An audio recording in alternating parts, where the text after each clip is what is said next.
will the public charge ground of inadmissibility keep me from getting a green card? I'm Erick Widman, I'm an immigration lawyer, and some good news is that the public charge final rule that the Trump administration had created back in 2020 is officially dead here in the beginning of 2021.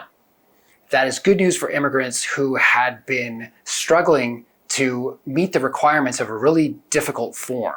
Form 944 was especially onerous, difficult to fill out, 20 pages, a huge amount of supporting evidence that was really difficult to gather to show different financial assets, background information, even requesting a credit report. All of it was pretty effective at scaring off potential green card holders and creating a barrier there that in many ways was probably more effective than the border wall. The various appellate courts and the Supreme Court that looked at this said it should not be allowed to continue. And this week, USCIS, after getting a court ruling, said the public charge final rule is officially canceled, rescinded, it's dead, and therefore it's no longer required to submit Form 944 with all that supporting evidence. And if you had already submitted it, as we have been doing for our clients this last year, you don't have to worry about providing more evidence for that for a request for evidence or answering questions about that at an upcoming interview. It is effectively over with. So that is great news for immigrants to the US.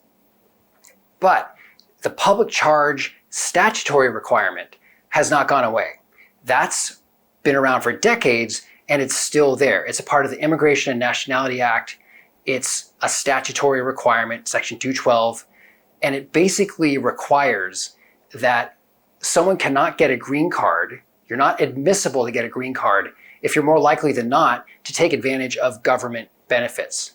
So that's a fairly discretionary determination, and a lot of discretion is in the hands of a consular officer, USCIS Immigration Services officer, and they can still hold up green cards if you're inadmissible for that reason. And the factors that they would still look at are age, health, likelihood of getting on food stamps and government benefits, Medicaid. So it is a real requirement that all immigrants still have to fulfill.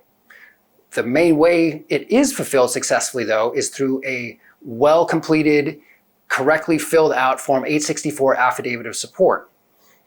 That requires typically the sponsor is also the petitioner.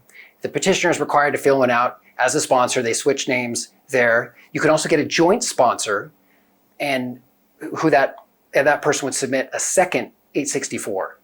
So you'll have at least one from the petitioner. A second affidavit of support, Form 864, can be required in some circumstances. Can be a good idea if you're close to the borderline of meeting the minimum income requirement. But once you provide this affidavit of support, or two of them, you meet this public charge statutory requirement, usually. The officers have a lot of discretion to even ask for more evidence that you won't become a public charge, but the affidavit of support fulfills that requirement for the most part. So that's good news. We're back to where we were in 1999. That's when USCIS gave us guidance on how to correctly meet the requirements of the public charge inadmissibility ground and provide a correctly filled out Form 864. So we're making progress here in 2021. This is a good development. Long way to go still to improve the system for immigrants, but we are on the right track.